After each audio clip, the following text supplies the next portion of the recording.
Cette proposition de loi, elle est issue et elle émane du terrain en fait, d'une longue expérience dans ma profession de médecin généraliste,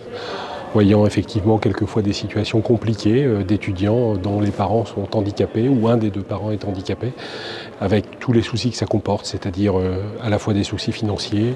des soucis de logistique, des soucis quelquefois psychiques aussi, parce que ça n'est pas facile d'avoir l'esprit à la fois sur ses études et quelque part aussi dans l'accompagnement de son parent handicapé. Et je suis vraiment très heureux que ce soit voté à l'unanimité, c'est pas tous les jours.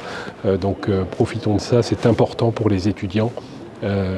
qui vont pouvoir bénéficier d'une bourse, je dirais d'un accompagnement social reconnaissant leur statut d'aidant, enfin, parce qu'ils étaient jusque-là invisibles.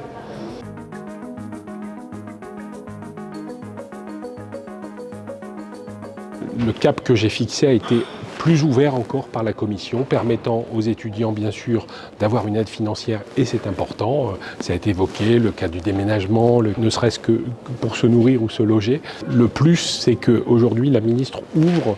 vers le fait qu'au-delà et ça a été demandé par la Commission, au-delà de l'aide financière, il y a aussi peut-être un accompagnement complémentaire, à la fois dans l'aménagement du programme d'étudiants, mais aussi peut-être dans une aide personnalisée. Et je crois que ça c'est vraiment important et je suis satisfait en fait d'avoir ouvert la voie